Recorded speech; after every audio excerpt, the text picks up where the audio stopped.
그리고 여러분들이 소상인과 소공인을 제대로 구분하지 못하면 어떤 손해가 있는지, 그리고 어떤 피해가 있는지 이론이 아닌 실제 사례를 가지고 제가 여러분들께 대표적인 내용 전해드리도록 하겠습니다. 안녕하세요. 창업 멘탈 코치입니다. 오늘도 여러분들이 사업하는 데 도움되는 좋은 정보 가지고 왔습니다. 많은 분들이 정책자금 또는 지원 사업에 대해 관심들이 많으신데 소상인과 소공인에 대한 차이도 잘 모르시는 분들이 많으시는 것 같아서 도움되는 정보 전해드리고자 합니다. 오늘 영상은 예비 창업자나 아니면 초기 창업자 그리고 폐업 예정자분들 그리고 저와 같이 경영 컨설팅을 하시는 경영 지도사 분들이 보시면 많은 도움이 되실 것 같습니다. 우리가 흔히 중소기업이라고 얘기를 하는데요. 중소기업을 보다 보면 기본적으로 중기업이 있고 그리고 소기업이 있고 그리고 소기업 안에 소상공인이라고 있습니다. 소상공인에 보면 또 소상인과 소공인으로 나뉘는데요. 여기서 중기업은 평균 매출액이 연 400억 또는 1,500억 원 이하이거나 자산 총액이 5천억 원 미만인 경우에 해당이 되십니다. 여기서 평균 매출액의 구간이 있는 것은 업종마다 상이하기 때문에 400억 원 이하 또는 1,500억 원 이하인데 여러분들이 주위에서 흔히 보는 음식 숙박업업 같은 경우에 400억 원이며 제조 같은 경우에 1,500억 원 그 정도 그 구간으로 보시면 됩니다. 소기업은 평균 매출액이 10억 원에서 120억 원 이하인 경우에 해당이 되시고요.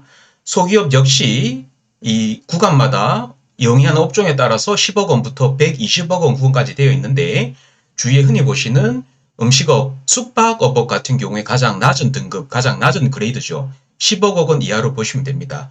소상공인은 제조업, 광업, 운수업, 건설업 같은 경우에 상시 근로자 10명 미만이며 그 외에 만약에 도소매, 유통 이런 경우에는 5명 미만인 경우에 소상공인이라고 하고 소상공인이 또 두 가지로 쪼개집니다. 소공인과 소상인으로 쪼개지는데 소공인은 제조업을 영위하는 소상공인을 소공인이라 그러고 그 외를 소상인이라 그럽니다. 자, 그래서 여러분들은 이 구조를 이해하고 계셔야지 대한민국 제도권에서 지원하는 소상공인 사업자를 위한 지원 제도를 정확하게 이해하실 수 있다는 것인데요.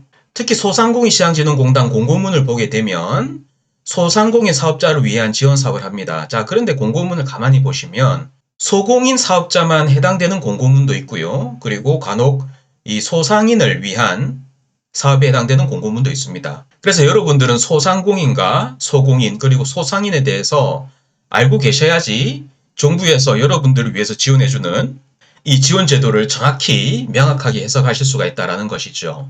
그리고 여러분들이 소상인과 소공인을 제대로 구분하지 못하면 어떤 손해가 있는지 그리고 어떤 피해가 있는지 이론이 아닌 실제 사례를 가지고 제가 여러분들께 대표적인 내용 전해드리도록 하겠습니다. 그리고 기본적으로 소상공인은 소상공인시장진흥공단에서 정책자금 문의를 하셔야 되고 중소벤처기업진흥공단에서는 기본적으로 제외가 됩니다. 자, 그런데 소상공인이지만 제조업을 영위하거나 중점 지원 분야를 영위하는 기업은 중소벤처기업진흥공단의 정책자금 지원도 가능하십니다. 그리고 소상공인이지만 사회적 경제기업 역시 중소벤처기업진흥공단 즉 중진공 정책자금의 지원 신청이 가능하십니다.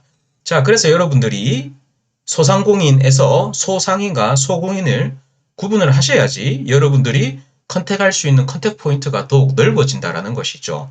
자, 그래서 이것이 첫 번째 예시고요.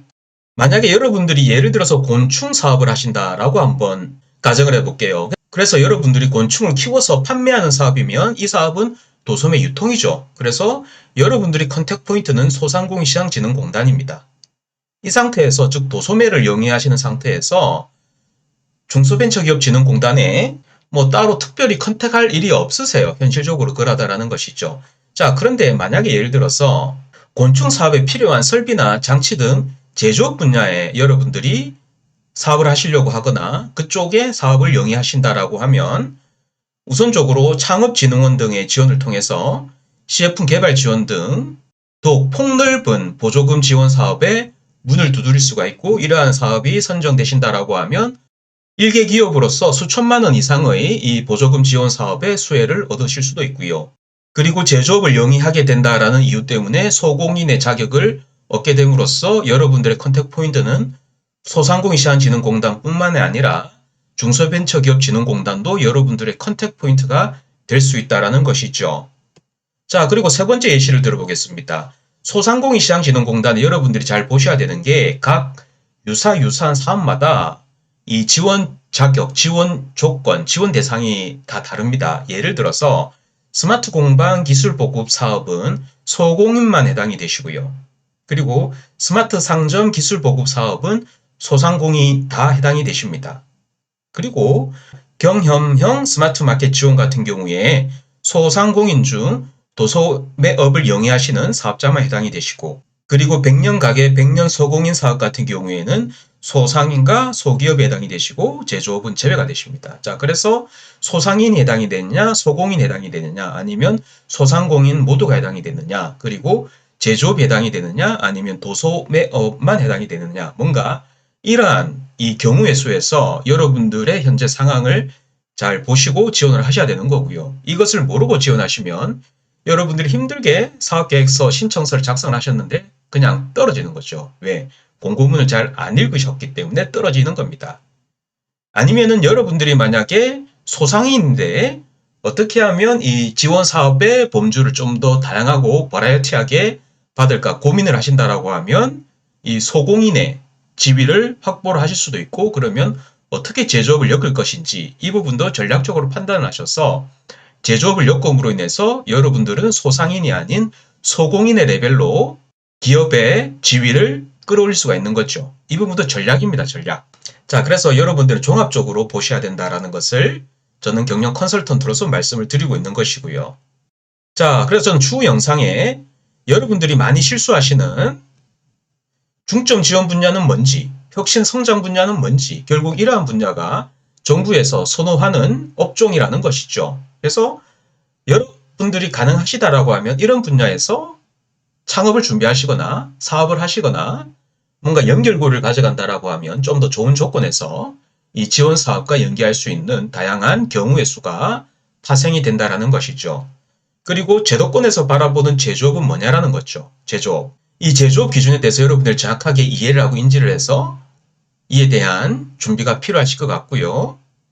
즉 제조업을 통해서 여러분들이 소상인인데 소공인의 레벨로 끌어올림으로써 더 많은 지원 혜택의 연결고리를 가져갈 수 있다는 것이죠. 그러면 제조업의 기준 요건을 확보를 하고 충족을 하셔야 될 거지 않습니까? 자, 그리고 많은 분들이 궁금해하시는 것이 뭐가 창업이고 뭐가 창업이 아니냐. 폐업하고 재창업하는 경우와 아니면 여러 가지 경우의 수가 있을 것인데 결국 제도권에서 바라보는 창업은 뭐냐라는 것이죠. 즉 제도권에서 인정하는 창업에 대해서는 여러분들이 더 많은 이 지원사업 정보에 대해서 연결고리를 가져갈 수 있다는 부분에서 제도권에서 보는 창업인 경우와 창업이 아닌 경우에 대해서 여러분들이 이해를 하시고 이 부분에 대해서 선제적으로 대응을 하실 필요가 있겠다라는 말씀을 드리는 것이고요. 오늘 저는 보시는 제목의 내용으로 여러분께 도움되는 정보를 전해드렸습니다. 여러분들의 응원과 격려는 제가 영상을 지속적으로 올리는 힘이 되고요. 앞으로도 여러분들이 돈을 버는데 도움되는 내용을 이 공간에서 꾸준히 공유하도록 하겠습니다. 오늘의 영상은 여기까지고요. 그럼 더욱 좋은 내용으로 여러분들을 다시 찾아뵙도록 하겠습니다. 지금까지 제 영상을 시청해 주셔서 감사합니다.